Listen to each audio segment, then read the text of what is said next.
प्रणम्य परमात्मानं सिद्धं त्रैलोक्यवन्दितम्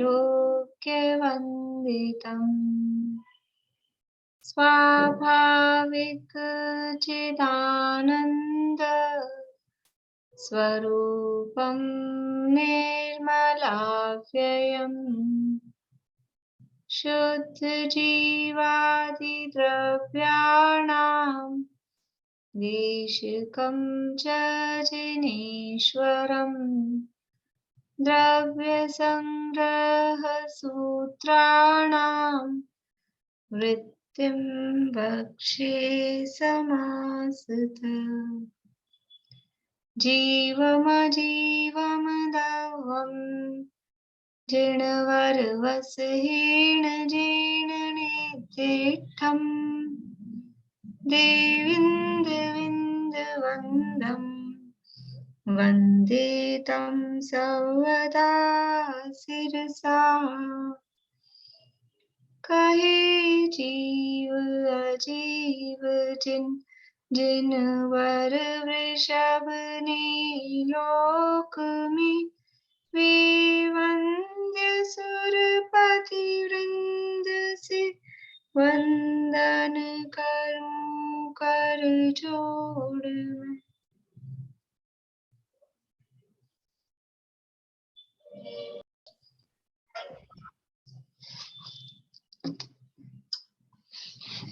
निर्जरा का लक्षण बताने वाली गाथा बतानी।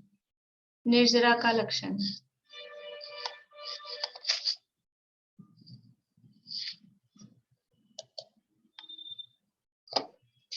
जह कालेन तवेण य भुक्तरसं कम् पुग्गलं भावेन सतति लीला तस्तगणं छेदि निर्जरा दुविया।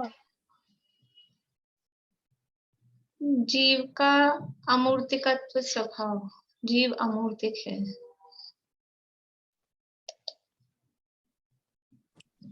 वर्णरस पंचगंधा दो फासा अष्ट निश्चया जीवे नो संति अमुत्ति तदो व्यवहारा मुक्ति बंधा दो। आश्रव का लक्षण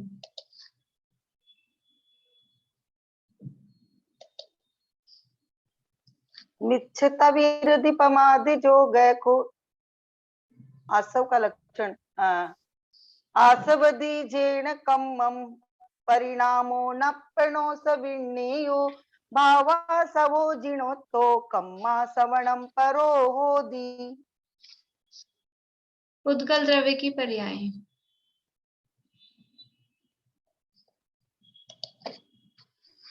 सत्तो बंधो सुमो स्थूलो संठान भेदितम छाया उज्जो दादव सहिया उग्गल दवस पज्जाया। 14 जीव समास।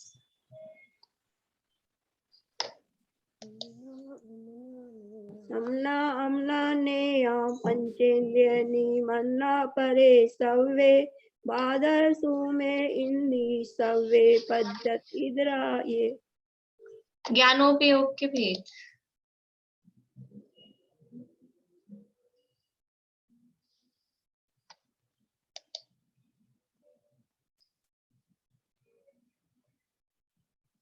सरोज भाभी।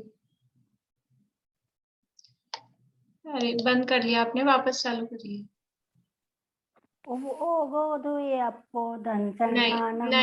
नहीं, ज्ञानोपयोग के भेद बताने। वर्षा भाभी बोलिए। नानम अठवी अपम मदिसुति होहि अनान नानानि मन पज्जवि केवलमपि पच्चक परोख में अमचा। उपयोग के प्रकार और दर्शनोपयोग के भेद।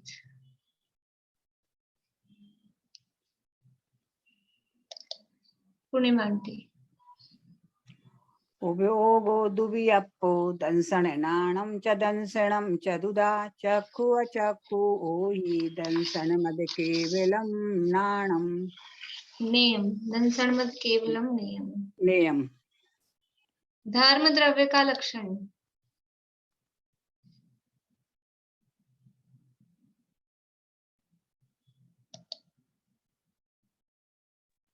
गई परिणयान धम्मो पुग्गल जीवान गमन सहयारी तोयम जमक्षाणम अच्छन्ताने वसोने। दो प्रकार के मोक्ष मार्ग का निरूपण।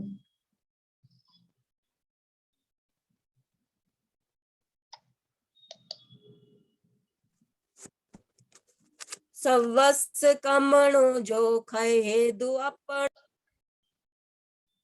दो प्रकार का मोक्ष मार्ग बताना है। भारती आंटी।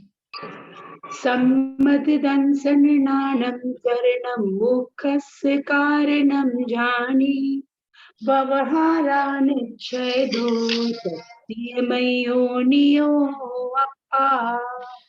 बढ़िया, वो है मोक्ष तत्व का लक्षण रेखा। अभी जो आप बता रहे थे वो मोक्ष का स्वरूप था। ये दो प्रकार का मोक्ष मार्ग।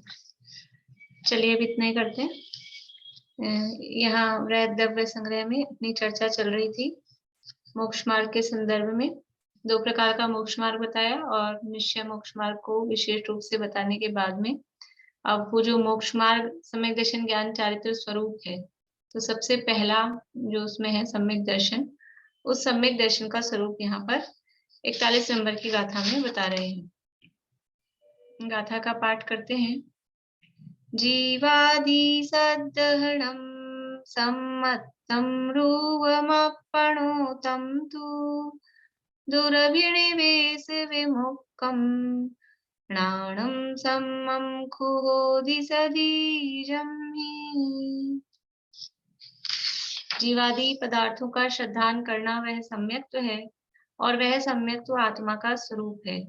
इस सम्यक्त्व के होने पर दुरभिनिवेश रहित सम्यक ज्ञान होता है। दुरभिनिवेश, दुरअभिनिवेश, दुर यानी खोटा, अभिनिवेश यानी अभिप्राय। खोटा अभिप्राय, मिथ्या अभिप्राय यानी मिथ्यात्व रहित जो ज्ञान हुआ वो सम्यक ज्ञान, ऐसा ज्ञान होता है। यहाँ सम्यक्त्व है वो आत्मा का परिणाम है, आत्मा का स्वरूप है। तो आत्मा का परिणाम अर्थात क्या, उसके लिए यहाँ फुटनोट में यहाँ कहा कि वो आत्मा का परिणाम होने से वो शुद्ध परिणाम है और वो सम्यक दर्शन होने के समय किस तरह का वो परिणाम है, वो परिणाम यानी वो पर्याय, वो अपने आप को चिन्मात्र, मैं स्वयं चिन्मात्र हूँ, निष्क्रिय चिन्मात्र हूँ, ऐसे भाव को वो पर्याय प्राप्त होती है।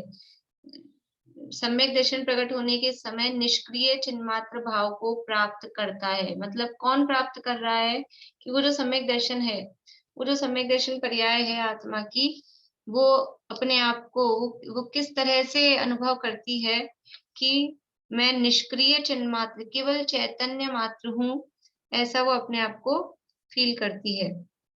और इसी को आगम भाषा में अधःकरण, अपूर्वकरण, अनिवृत्तिकरण नामक परिणाम विशेष के बल से जो दर्शन मोह का क्षय हुआ, वो जो परिणाम, वो परिणाम यहाँ अध्यात्म में कहेंगे वो परिणाम है निष्क्रिय चिन्मात्र भाव। आगम भाषा में कहेंगे वो कैसा भाव है कि वो भाव है जो इस दर्शन मोह का क्षय करने में समर्थ है। ऐसा करण का, अधःकरण, अपूर्वकरण, अनिवृत्तिकरण का परिणाम वो दर्शन मोह का नष्ट करने में समर्थ है। तो अध्यात्म भाषा में वो है निष्क्रिय चिन्मात्र भाव, अध्यात्म भाषा में कहेंगे, अध्यात्म भाषा में निष्क्रिय चिन्मात्र भाव है और आगम भाषा में वो करण के परिणाम है। ये बात यहाँ कही। फिर इसी सिद्धांत को प्रवचन सार की 194 गाथा के आधार पे कहा, उसको अपन देख रहे थे। एक बार इसको पढ़ के अगर कुछ बचता है इसमें तो देखते हैं, नहीं तो फिर आगे बढ़ते हैं। यथोक्त विधि द्वारा शुद्धात्मा को जो ध्रुव जानता है, इस यथोक्त विधि के लिए अपन ने 3-4 गाथाएं प्रवचन सार की देखी थी कि पर का नहीं ना मेरे पर मैं एक ही ज्ञान आत्मा, जो ध्यान में इस भांति ध्यावे है वही शुद्धात्मा। आवाज आ रही है ना आप लोगों को? हाँ, और इसी तरह से इस तरह में आत्मा को ज्ञान में दर्शनमयी, ध्रुवचल अवलंबन रहित, इंद्रिय रहित, शुद्ध जानता।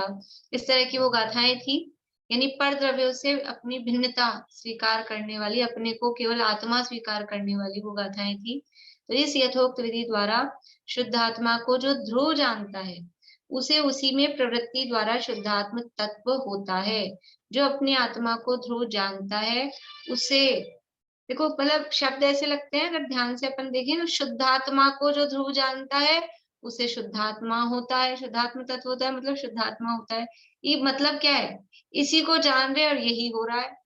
ये ऐसा ही होता है, आत्मा को जानने से आत्मा होता है, शुद्ध को जानने से शुद्ध होता है। लेकिन एक जो शुद्ध है, देखो अपन ने कहा जो शुद्ध को जानता है वो शुद्ध होता है, ये वाक्य है। 2 बार शुद्ध आया, क्या दोनों शुद्ध का अर्थ एक ही है? जो शुद्ध को जानता है वो शुद्ध होता है। तो पहला शुद्ध है वो द्रव्य स्वभाव, जो शुद्ध द्रव्य को जानता है वो शुद्ध होता है, मतलब वो पर्याय में शुद्ध होता है।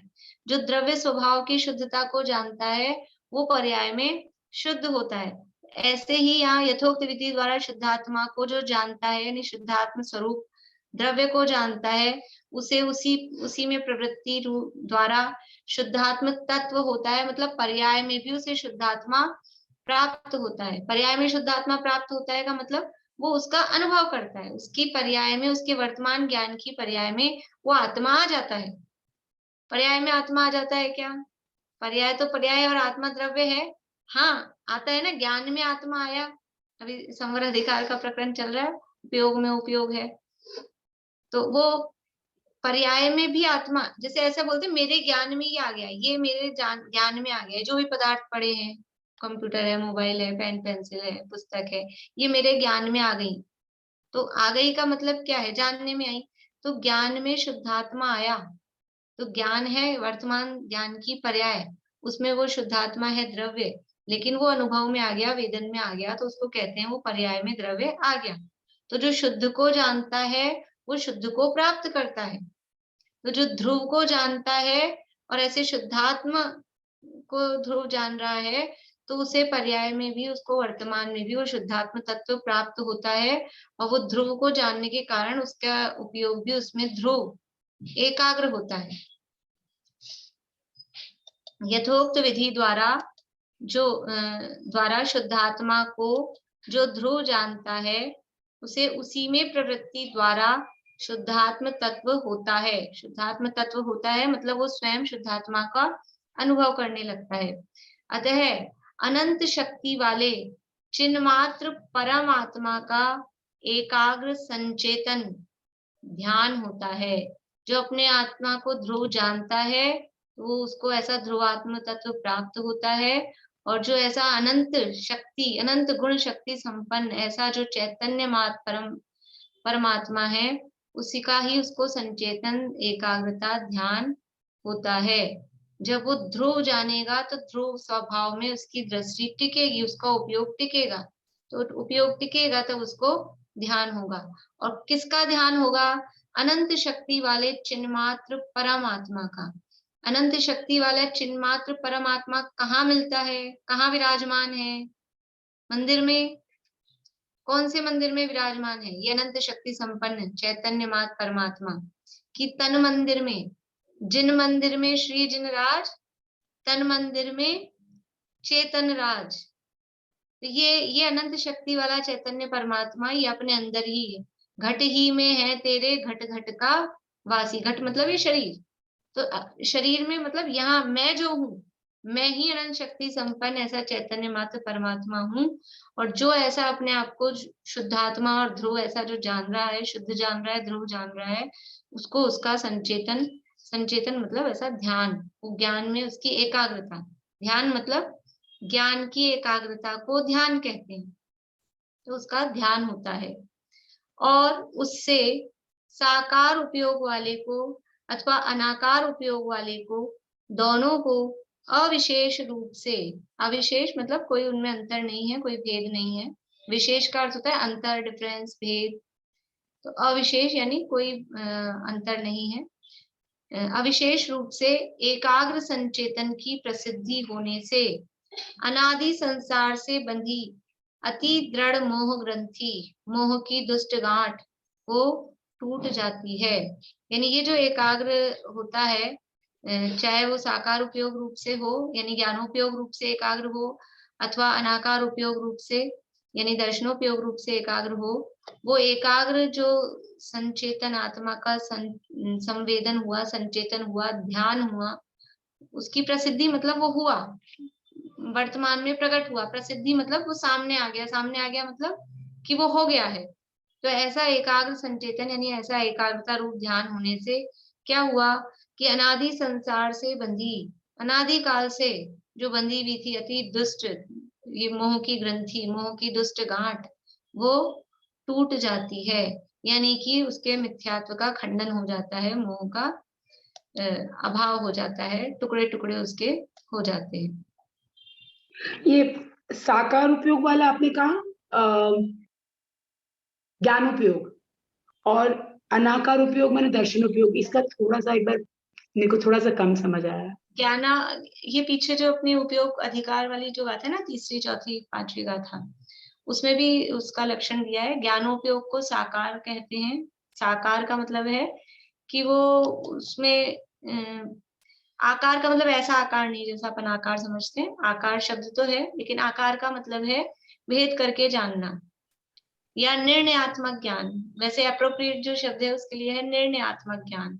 ज्ञान होता है वो निर्णयात्मक होता है, साकार होता है, उसको सविकल्प भी कहते हैं, साकार भी कहते हैं, भेद रूप भी कहते हैं। और जो दर्शन उपयोग होता है वो निर्विकल्प होता है, निराकार होता है, यानी उसमें ऐसे भेद नहीं होते। दर्शनोपयोग में ऐसा निर्णय या ऐसा भेद नहीं होता है कि ये बस वो है, सत्ता मात्र को स्वीकार करता है, तो उसको कहते हैं निराकार उपयोग। क्योंकि ये दोनों उपयोग के ही भेद हैं, दर्शन भी और ज्ञान भी उपयोग के ही भेद हैं, इसलिए उपयोग कहते हैं। पर जो दर्शनोपयोग है वो वस्तुओं में भेद नहीं करता, केवल बस वस्तु है, सत्ता मात्र को स्वीकार करता है। और जो ज्ञानोपयोग है वो वस्तुओं का में भेद करके उनको जानता है, उनको निर्णय पूर्वक जानता है, उसको कहते हैं साकार उपयोग। इसको कहते हैं दर्शन को निराकार उपयोग। ज्ञान को कहते हैं सविकल्प। विकल्प का मतलब है भेद करके जानना, निर्णय पूर्वक जानना, ऐसा। तो यहाँ दर्शन के लिए निराकार शब्द दिया, निराकार अनाकार कहो, निराकार कहो, और ज्ञानोपयोग के लिए साकार उपयोग ऐसा शब्द दिया है। जैसे नाचार्य इसी शब्द के दूसरे अर्थ भी करते हैं। ये जो टीकाएं हैं, ये जो अपन ने पढ़ी, ये तो अमृतचंद्राचार्य की टीका है, और जैसे नाचार्य ने भी इसकी टीका की है। तो उन्होंने साकार शब्द की जगह सागारो, क्योंकि प्राकृत में जो ये गाथा है ना, वहाँ सागारो अनगारो ऐसे शब्द दिए हैं, तो सागार का अर्थ सागार किया। सागार मतलब गृहस्थ, घर में जो रहते हैं वो सागार। और अनाकार का अर्थ किया है अनागार। अनागार यानी जो घर में नहीं रहते, यानी मुनिराज। तो उसका उन्होंने ऐसा अर्थ भी किया उसमें साथ में कि चाहे गृहस्थ हो चाहे मुनि हो, वो जो ऐसा आत्मा का संचेतन संवेदन करते हैं उनकी मोह ग्रंथि टूट जाती है। इस तरह का अर्थ भी उन्होंने किया है। बोली वर्षा भाभी। ये दर्शन मोहनी की जो गांठ टूटी है, ये वही वाली दर्शन मोहनी है अपन ने जो 3 टुकड़े करे थे, वो वाली बात है, या मतलब? हाँ हाँ, वही बात है। अनादि संसार से बंधी हुई कहा ना, तो अनादि काल से कोई मिथ्या दृष्टि था, अनादि मिथ्या दृष्टि जीव था, और वो इस तरह से आत्मा में एकाग्र हुआ। आत्मा में एकाग्रता का फल क्या हुआ कि उसकी जो मोह की गांठ, जिसे हमने पत्थर कहा था, चट्टान कहा था, पहाड़ कहा था, वो टूट जाती है। वही अर्थ यहाँ पे दिया है। देखिए एक लाइन और इसमें रह गई है लास्ट की। इससे ऐसा कहा गया है कि मोह ग्रंथि भेद, मोह ग्रंथि भेद यानी दर्शन मोह रूपी गांठ का टूटना, वह शुद्धात्मा की उपलब्धि का फल है। शुद्धात्मा की उपलब्धि हुई, शुद्धात्मा का अनुभव किया, आत्मा का संवेदन संचेतन किया, उसका रिजल्ट क्या है, उसका फल है ये दर्शन मोह रूपी गांठ का टूटना। ये मोह ग्रंथि, ये मिथ्यात्व के जो टुकड़े टुकड़े हुए, ये किस कारण से हुए हैं कि जो शुद्धात्मा का अनुभव किया ना, शुद्धात्मा की उपलब्धि का फल है। प्रथमोक्षम सम्यक तो हुआ, प्रथमोक्षम सम्यक्त्व के काल मतलब होने के काल में वो हुआ, और इधर ये दर्शन मोह के टुकड़े टुकड़े होते हैं। यानी जो आत्मा का अनुभव हुआ है, प्रथमोक्षम सम्यक मतलब आत्मा का अनुभव, और आत्मा का अनुभव का रिजल्ट किधर आया, इस मोह पे। ये मोह की चट्टान या मोह की जो गांठ है, जो ग्रंथि है, वो टूट जाती है। ये शुद्धात्मा की उपलब्धि का फल है। देखो शुद्धात्मा की विराधना का फल क्या हो रहा था, उसकी अनुपलब्धि का फल क्या हो रहा था, आज तक शुद्ध आत्मा की उपलब्धि नहीं की अनादिकाल से, उसकी विराधना की, तो वो मोह की गांठ बढ़ती गई। अब इसको गांठ को अपन ये भी ले सकते हैं, कैंसर की गांठ जैसे होती है, उसका ध्यान नहीं करें देंगे तो बढ़ती जाती है, बढ़ती जाती है, बढ़ती जाती है। और जैसे ही शुद्धात्मा की उपलब्धि की, शुद्धात्मा की ओर उपयोग सन्मुख हुआ, उसका अनुभव किया, तो ये जो गांठ बन रही थी इतने दिनों से, अनादिकाल से, वो गांठ टूट जाती है, गल जाती है, निकल जाती है, शरीर कैंसर से रहित हो जाता है, आत्मा मिथ्यात्व के कैंसर से मुक्त हो जाता है, रहित हो जाता है, जीवन बच जाता है। नहीं तो क्या हो रहा है, ये मिथ्यात्व का कैंसर हमको हो रखा है, तो क्या है, मरण ही मरण है। भाव कर्म या भाव मरण सदियों से करता आया हूँ, और ये तो चल ही रहा है, और फिर निरोध में पहुंच गए यदि अवसर चूका तो मरण ही मरण है प्रति समय, एक श्वास में 8-10 बार, वही है। और ये ग्रंथि अगर टूट गई तो वास्तव में हमारा जीवन बच सकता है, जब ये जन्म मरण के चक्कर तब रुकेंगे, अदरवाइज तो ये निरंतर जन्म मरण चलना ही है। तो ये शुद्धात्मा की उपलब्धि का फल यहाँ पर बताया है। बस ये थोड़ी सी समझ लीजिए, आध्यात्म की गहराई वाली बात यहाँ थी। अभी आगे अब सरल बातें आने वाली है, देखते हैं।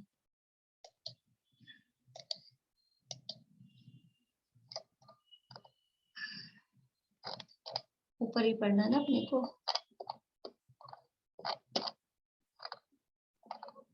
देखिए अभी टीका पे वापस आ जाइए, तो अपन फुटनोट देख रहे थे।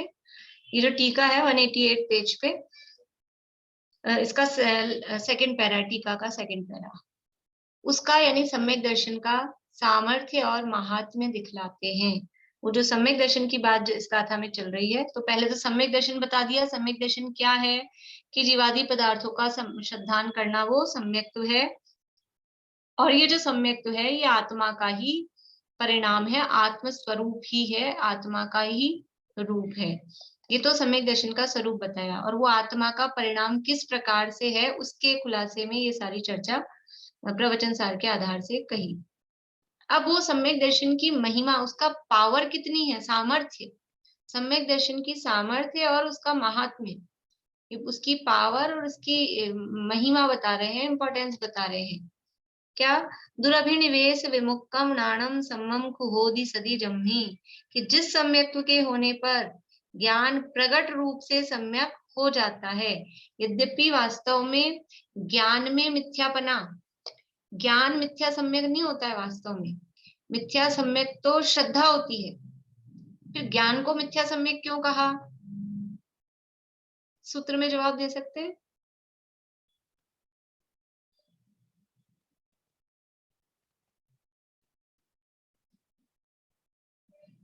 पहले अध्याय में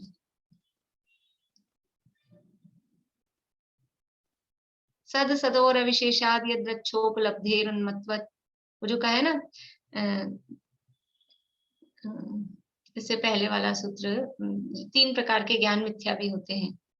वो जो सूत्र कहा ना, एकादिनी भाजनी उपदेकस्मिन्ना चतुर्भ्य मति शताब्दी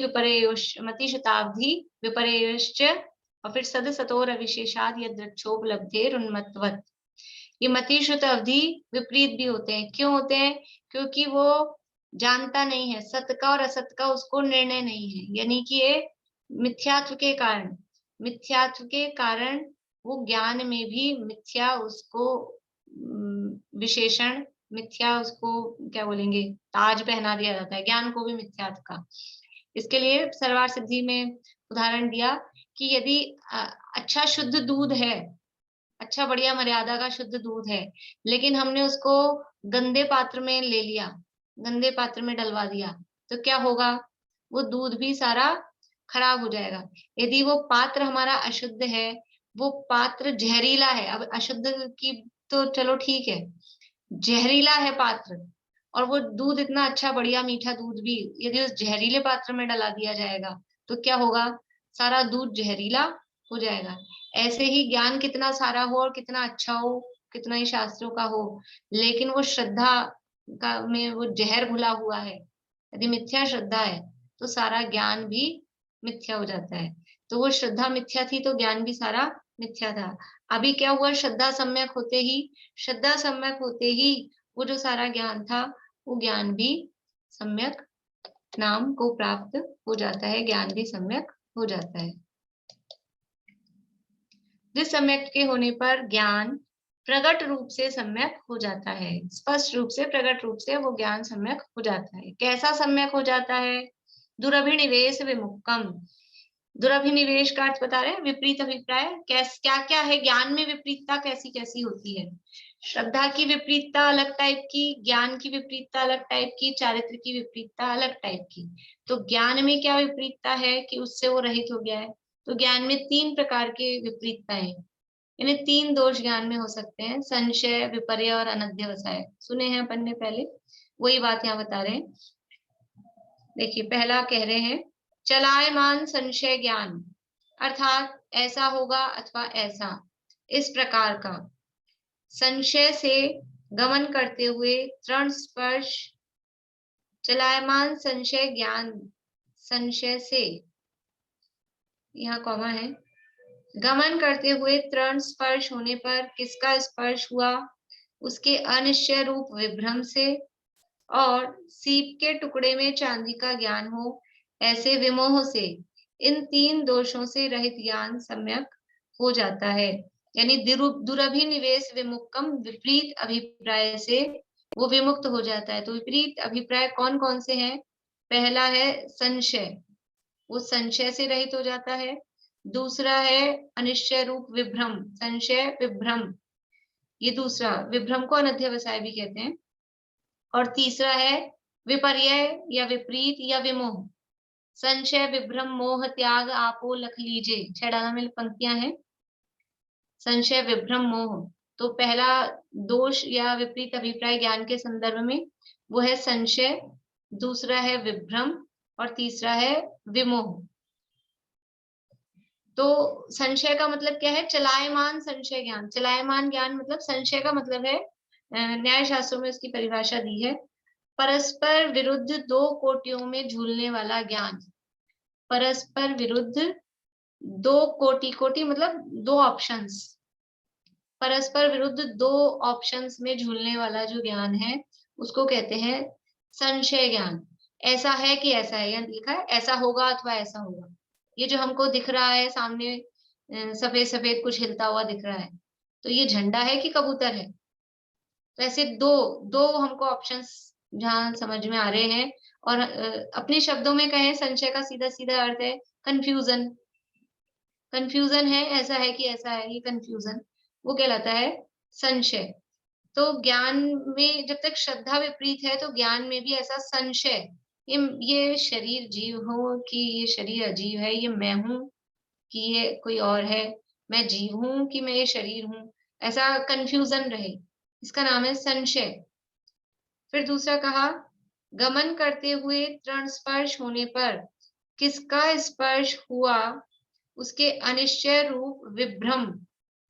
विभ्रम, इसको दूसरे शब्दों में अनध्यवसाय भी कहते हैं।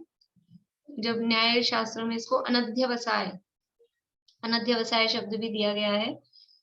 तो विभ्रम का मतलब है कि भ्रमित है, और विशेष रूप से भ्रमित है। विभ्रम, भ्रमित तो है ही, और वो भी विशेष रूप से भ्रमित है। कैसा भ्रमित है? कि उसको उपयोग निर्णय करने की तरफ उत्सुक ही नहीं होता है। यहाँ दिया गमन करते हुए तृण स्पर्श होने पर भी, चलते चलते कुछ चुभा तो भी मतलब इतना आलसी है कि अब क्या चुभा, क्यों चुभा, उसका कुछ जानना ही नहीं चाहता है, ज्ञान ही नहीं करना चाहता है। चलते गमन करते हुए तृण स्पर्श होने पर किसका स्पर्श हुआ? उसके अनिश्चय रूप, अनिश्चय रूप स्थिति है। कुछ भी हो, अब ये मैं जीव हूं कि मैं शरीर हूं, क्या करना अपने को, जो होगा, प्रभाव होता है कि नहीं होता है, क्या करना जान के, अभी जो है वो ठीक है। ऐसा यानी पुण्य पाप क्या है, धर्म क्या है, ये धर्म है कि नहीं है, क्या करना, अपने तो मस्त रहो, खाओ पियो, रजाई ओढ़ के सो। ऐसा मतलब जो निर्णय करने की प्रति अनुत्साहित है, निरुत्साहित है, निर्णय ही नहीं करना चाहता है, थोड़ा भी पुरुषार्थ नहीं करना चाहता है, ऐसा ये जो ज्ञान का नेचर है वो कहलाता है विभ्रम। अनिश्चय रूप, कुछ निश्चय नहीं। जो आप सुना दोगे वो सुन लेंगे, अपनी बुद्धि लगाने का काम ही नहीं। हमको क्या करना है, आप निर्णय करके बता देना, जो भी कुछ हो तो मान लेंगे। तो शाम को चर्चा चल रही है कि निर्णय करके मानेंगे तो भी भाव भाषण नहीं होगा, और भाव भाषण हुए बिना श्रद्धान निर्मल नहीं होगा, और श्रद्धान निर्मल नहीं होगा तो फिर दृढ़ता कहाँ से आएगी। फिर कभी कुछ कहेगा, किसी और ने कुछ कह दिया तो वो मान लेंगे, वो अप्रतीतिवत हो जाएगा। तो पहला हुआ संशय, यानी ऐसा है कि ऐसा है, ऐसा दो बातों में झूलता हुआ ज्ञान। दूसरा है विभ्रम, यानी अनिर्णयात्मक रूप स्थिति, वो विभ्रम। और तीसरा है विमोह। विमोह शब्द दिया है, विमोह का लिए अपन शब्द देते हैं विपर्य या विपरीत, उल्टा जान लेना। क्या दिया है इसके लिए उदाहरण, सीप के टुकड़े में चांदी का ज्ञान हो, ऐसा विमोह। सीप था तो सफेद सफेद कुछ चमक रहा था, अब वो था तो सीप, सीप समझते हैं ना, समुद्र के किनारों पे वो चमकीला सा दिखता है।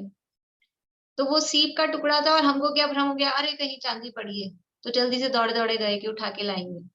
तो वो निकला क्या कि वो तो सीप निकला। तो ये क्या हो गया, हमको विपरीत ज्ञान हो गया, विभ्रम। था, उड़ तो रहा था, वो हिल तो रहा था झंडा, और हमने क्या समझा, कबूतर उड़ रहा है। तो ये हो गया विपरीत ज्ञान। संशय में तो कंफ्यूजन था भी, निर्णय नहीं था, ये भी हो सकता है, ये भी हो सकता है। लेकिन यहाँ तो विपर्य में निर्णय कर लिया, लेकिन निर्णय कैसा किया, गलत निर्णय कर लिया। और जो बीच वाला था विभ्रम वाला, वो तो दिमाग ही नहीं लगाना चाहता है, कुछ भी हो, सीप है कि कबूतर है कि कुछ भी है, वो सोचता ही नहीं है। कुछ दिखा भी है तो भी वो दिमाग नहीं लगाता है कि क्या दिख रहा है, ऐसा। तो ये ज्ञान सम्यक हो जाता है, कैसा सम्यक हो जाता है, उसके लिए कहा दुरभिनिवेश विमुक्तम, चलायमान संशय ज्ञान, अर्थात ऐसा होगा अथवा ऐसा, इस प्रकार का संशय से। फिर गमन करते हुए तृण स्पर्श होने पर किसका स्पर्श हुआ, उसके अनिश्चय रूप विभ्रम से। और सीप के टुकड़े में चांदी का ज्ञान हो, ऐसे विमोह से। इन तीन दोषों से रहित ज्ञान सम्यक हो जाता है। जो ज्ञान इन तीन दोषों से रहित है वो ज्ञान है सम्यक ज्ञान। और जिस ज्ञान में ऐसे तीन दोष होते हैं, संशय, विभ्रम, विमोह, या आप कहें संशय, अनध्यवसाय और विपर्य, इसके क्रम से, अदरवाइज हम ऐसा बोलते हैं संशय, विपर्य और अनध्यवसाय। तो ये दोष यदि उस ज्ञान में है तो वो ज्ञान है मिथ्या ज्ञान, और ये दोष जिस ज्ञान में नहीं है वो ज्ञान होता है सम्यक ज्ञान। तो सम्यक दर्शन होने पर ज्ञान में से ये दोष भी निकल जाते हैं, संशय चला जाता है, विमोह चला जाता है, और विभ्रम भी नष्ट हो जाता है। क्योंकि सम्यक दर्शन का किसका नाम है, सम्यक दर्शन है निर्णय, सच्ची श्रद्धा, सच्ची प्रतीति, उसमें निर्णय हो गया है। तो वो जो निर्णय हो गया है, वो निर्णय वास्तव में निर्णय करने का काम किया किसने, वो ज्ञान ही करता है, काम तो सारा ज्ञान ही करता है, पर वो श्रद्धा उसको मान लेती है। तो जब वो ऐसा मान लेती है तो ये ज्ञान भी फिर उस सम्यक नाम को प्राप्त हो जाता है। अब इसका विस्तार बता रहे हैं। नेक्स्ट पेज है 189 नंबर पेज। सम्यक दर्शन होने पर ज्ञान सम्यक होता है, इस प्रकार जो कहा है उसका विवरण करते हैं। अब थोड़ा पुराणों के उदाहरण देके बता रहे हैं। बहुत दिन से, बहुत देर से नहीं, बहुत दिन से बहुत गहरी गहरी बात बता रहे थे, तो सबके सिर भारी हो गए थे। तो कहानी सुना रहे हैं आपको। 500 ब्राह्मणों को पढ़ाने वाले गौतम, अग्निभूति और वायुभूति नामक ब्राह्मण, कौन है ये गौतम, अग्निभूति और वायुभूति? गौतम गंधर आदि की बात है। 500 ब्राह्मणों को पढ़ाने वाले 3 भाई थे। गौतम जो गंधर बने, अग्निभूति भी गंधर बने, वायुभूति भी बने, तीनों ये ब्राह्मण थे। ये ब्राह्मण 4 वेद, ज्योतिष, व्याकरण आदि 6 अंग, मनुस्मृति आदि 18 स्मृति शास्त्र, महाभारत आदि 18 पुराण, मीमांसा, न्याय, विस्तार आदि समस्त लौकिक शास्त्र जानते थे। अब जैसे वो कहानी तो आप लोगों को पता है कि वो इंद्र ब्राह्मण का वेश बना के गया और वो त्रैकाल्यम द्रव्य षटकम नवपद सहितम ये श्लोक सुनाया इंद्रभूति गौतम को। तो उनको अर्थ तो आ गया, काल 3 होते हैं, द्रव्य 6 होते हैं, 9 पदार्थ होते हैं, 5 अस्तिकाएं होते हैं। लेकिन अब ये 5 कौन से हैं, ये 9 पदार्थ कौन से हैं, ये नहीं पता था। ऐसे ही अब यहाँ कह दिए हैं 4 वेद, तो 4 वेद के नाम तो फिर भी पढ़े हैं अपन ने, पढ़े आप लोगों ने नाम? ऋजुवेद, सामवेद, यथर्ववेद और कौन सा रहेगा, ऋग्वेद, यजुर्वेद, इस तरह से। तो ये 4 वेद तो हैं। अब आगे जो लिखे हैं वो अपनी स्थिति उनकी जैसी है। 18 स्मृति शास्त्र, नहीं उससे पहले ही रह गया, ज्योतिष व्याकरण आदि 6 अंग। अब ये कौन से हैं 6 अंग, जो भी इनके ब्राह्मणों में होते होंगे ज्योतिष व्याकरण आदि के, ये 6 अंग हैं। मनुस्मृति आदि 18 स्मृति शास्त्र हैं, यानी ऐसे मनुस्मृति के जैसे 18 शास्त्र हैं। मनुस्मृति थोड़ा फेमस है इनके ब्राह्मणों के शास्त्रों में। टोडरमल जी साहब ने भी 5वें अधिकार में कुछ रेफरेंस दिए हैं इनके। और महाभारत आदि 18 पुराण हैं, कम नहीं है इनके यहाँ भी लिटरेचर, इतने ये ब्राह्मणों में ये सारे जो भी शास्त्र थे। और मीमांसा, न्याय विस्तार, ये सब अन्य मतों में भी ये सारा इतना यानी विस्तार विवरण होता है। तो इन समस्त लौकिक शास्त्र जानते थे, जो ब्राह्मणों के जितने भी शास्त्र थे इन सबको जानते थे, तो भी उनका ज्ञान, इतने शास्त्रों को जानते थे। 18 तो ये हो गए, 18 पुराण हो गए, है ना, 36 और 6 ये हो गए 42, और 4 वेद 46 तो यही हो गए। इसके अलावा मीमांसा और न्याय के और जो भी होंगे, तो इतने सारे ग्रंथों को, इतने सारे शास्त्रों को जानते थे, तो भी क्या कह रहे हैं, उनका ज्ञान सम्यक्त्व बिना मिथ्या ज्ञान ही था। कितने ही शास्त्र पुराण पढ़ लें, उनका ज्ञान हो जाए, टिप्स पे याद हो जाए, एक एक अक्षर, एक एक शब्द उनका याद हो जाए, तो भी यदि सम्यक्त्व नहीं है, सम्यक दर्शन नहीं है, तो वो सारा ज्ञान क्या है, मिथ्या ज्ञान है। दिख दिख जीवन समकित बिना, जैसे बिना एकड़े बिंदी। एक का अंक नहीं लिखे और 0 0 0 0 0 0, कितनी जीरो लगा दें, 100 जीरो भी लगा दो तो जीरो ही है। और यदि एक कोई फिगर लिख के उसके आगे हम 0 लगा रहे हैं, तो फिर जितनी 0 लगाएंगे वो मल्टीप्लाई होगी, वो गुणाकार रूप से बढ़ेगी। लेकिन ये कितना ही ज्ञान कर लिया, लेकिन सम्यक रूपी एकड़ा नहीं था, वो कोई अंक नहीं था, कोई फिगर नहीं था, तो सारा ज्ञान मिथ्या ज्ञान ही था। जब प्रसिद्ध कथा के अनुसार श्री महावीर वर्धमान तीर्थंकर परम देव के समव शरण में मानस्तंभ को देखने मात्र से ही आगम भाषा अपेक्षा से, अब ये शब्द आएंगे बार बार में, आगम भाषा, अध्यात्म भाषा, तो आपको समझ में आना चाहिए। आगम भाषा मतलब कर्मों की तरफ से बात करेंगे, अध्यात्म भाषा मतलब आत्मा की तरफ से बात करेंगे, ठीक है। तो आगम भाषा अपेक्षा से दर्शन मोहनी और चारित्र मोहनी कर्म के उपशम क्षय नामक कालाधिलब्धि विशेष से और अध्यात्म भाषा की अपेक्षा से निज शुद्धात्माभिमुख परिणाम नामक कालाधिलब्धि विशेष से मिथ्यात्व नष्ट हुआ, तब वही मिथ्या ज्ञान सम्यक ज्ञान हुआ। अभी ये जो इंद्रभूति, अग्निभूति, वायुभूति थे, इनको इतने सारे शास्त्रों का ज्ञान था, लेकिन सम्यक दर्शन नहीं था, तो उनका सारा ज्ञान मिथ्या था। फिर उनका ज्ञान सम्यक ज्ञान कब हुआ, कि वो कथा तो प्रसिद्ध है ही, सबको पता है कि वो किस तरह से समव शरण में पहुंचे, और समव शरण में, महावीर भगवान के समव शरण में पहुंचकर मानस स्तंभ को देखने मात्र से ही, मानस स्तंभ के दर्शन किए, और फिर क्या हुआ, तो उसके बाद जो हुआ उसको 2 भाषाओं में बता रहे। मानस स्तंभ को देखने बाद क्या हुआ, कि जो हुआ उसको आगम भाषा से कहेंगे, तो उनके दर्शन मोहनीय और चारित्र मोहनीय कर्म का उपशम और क्षय हुआ, ये आगम भाषा। और अध्यात्म भाषा में कहें तो मानस स्तंभ को देखते ही उनके निज शुद्धात्माभिमुख परिणाम हुए। 2 काम हुए क्या, आगम भाषा से कुछ अलग काम हुआ, अध्यात्म भाषा से कुछ अलग काम हुआ।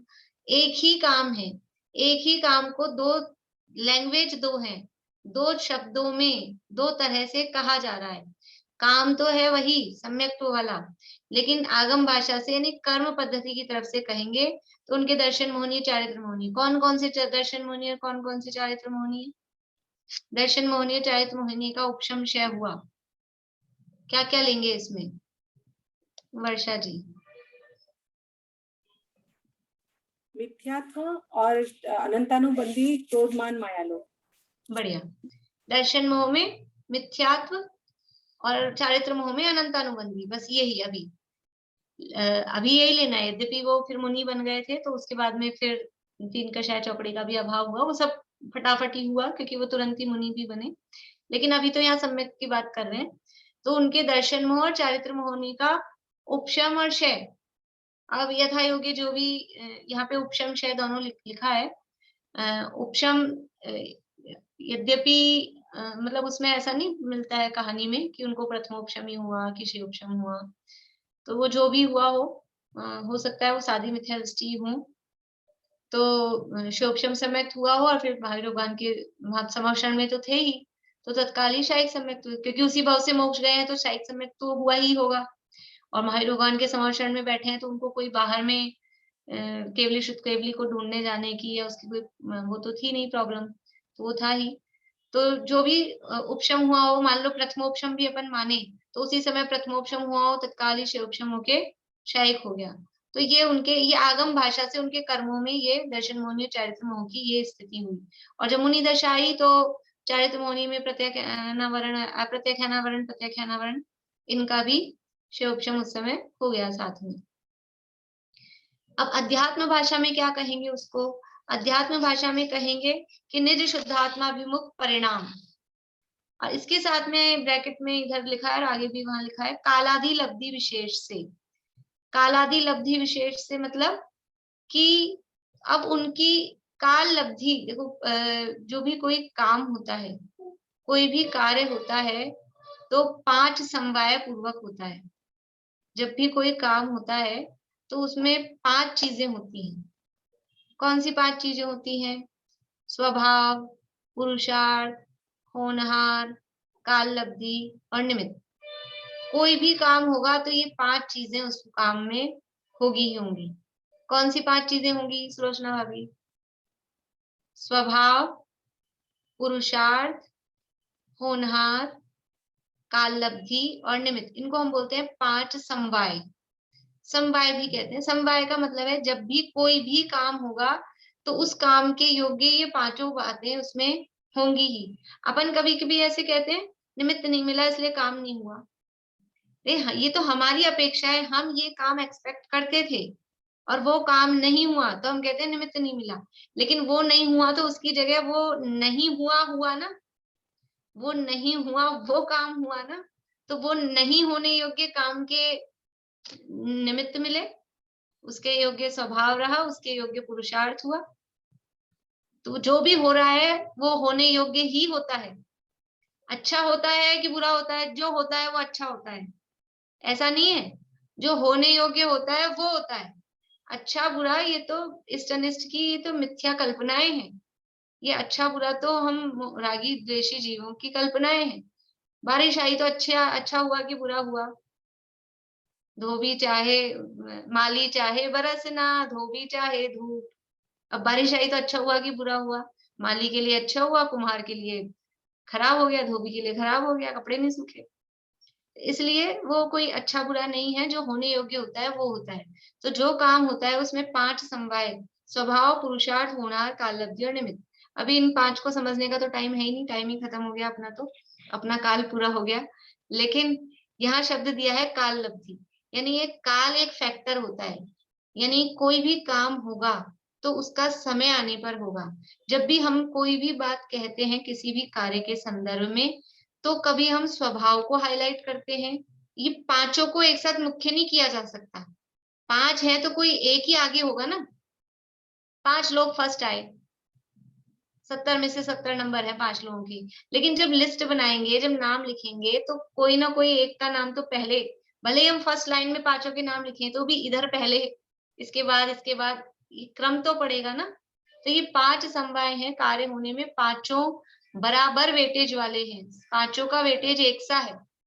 लेकिन फिर भी कभी हम स्वभाव को मुख्य करके कथन करते हैं, कभी पुरुषार्थ को, कभी होनहार को, कभी निमित्त को और कभी काल लब्धि को। तो यहाँ काल लब्धि को मुख्य करके कहा कि उसकी कालाधि लब्धि विशेष से, यानी उसकी काल लब्धि आ गई थी। गौतम स्वामी को वो समर्षण में आए और ऐसे तो वो ब्राह्मणों के बैठे थे वहां विद्वान बन के पूरे, तो ऐसा क्या हुआ एकदम से कि वो इंद्र को भी विकल्प आया और वो आ गए समर्षण में, तो क्या कहेंगे, उनकी काल, उनका सम्यक्त्व का काल आ गया था। तो वो सौदामिंद्र जाके उनको ले आया। तो कालादि लब्धि विशेष से, ऐसे आगे लिखा है, आध्यात्मिक भाषा की अपेक्षा से निज सिद्धात्माभिमुख परिणाम नामक कालादि लब्धि विशेष से, कि हमारा काल आ गया था, ये टाइम पक गया था कि हम अपनी शुद्धात्मा का अनुभव कर लें, वो कालादि लब्धि। यद्यपि अकेले काल से नहीं, वो तो स्वभाव भी था, पुरुषार्थ भी किया है, इधर कर्मों का शिवोपशम रूप या देवशास गुरु के उपदेश रूप, सानिध्य रूप, ये सब निमित्त भी मिले हैं, वो सब हुआ है। लेकिन एक काल को मुख्य करके यहाँ पर कथन किया, कालादि लब्धि विशेष से मिथ्यात्व नष्ट हुआ, तब वही मिथ्या ज्ञान सम्यक ज्ञान हुआ। इस प्रकार से ये बात अभी पूरी नहीं हुई है, पर अपनी काल लब्धि पूरी हो गई है, तो उसको अपन कल लेंगे, आगे बढ़ाएंगे, कंटिन्यू करेंगे। मैं कह रही थी उनको जैसे सम्यक्त हुआ तो उनका जो पुराना जितना भी ज्ञान था, जितना उनका पढ़ा हुआ था, वो सब उनको सब उसका मिथ्या, उसका उनको समझ में आ गया तुरंत। हाँ, तो सारा ज्ञान सम्यक हो जाता है। मतलब ज्ञान, देखो ज्ञान भूलेंगे नहीं, वो ज्ञान रहेगा, वो पुराणों का जो भी ज्ञान मतलब था। मिथ्या है वो समझ में आ गया। हाँ, पर वो ज्ञान सम्यक हुआ का मतलब क्या है कि अभी तक ये मान रहा था असली ज्ञान में मिथ्यात्व क्या था, ये संशय विपर्य नध्यवसा है। तो अभी ये था कि शरीर को आत्मा मान रहा था, आत्मा को शरीर मान रहा था, तो ये जो विपरीतता थी ये निकल गई। तो अब वो ज्ञान पढ़ा रहे, उसमें कोई दिक्कत नहीं है। लेकिन ये बेसिक ये जो कोर्स बताया ना, इसीलिए जीवादि 7 तत्व, स्वयं पर, हितकारी अहितकारी भाव, मोक्ष मार्ग और देवगुरु धर्म, इनका निर्णय हो गया, इनके संबंध में सही ज्ञान हो गया तो सारा ज्ञान सही, और इनके संबंध में ज्ञान गलत है तो सारा ज्ञान मिथ्या। ऐसा। चलिए अभी यहीं पूरा करते हैं। जय श्री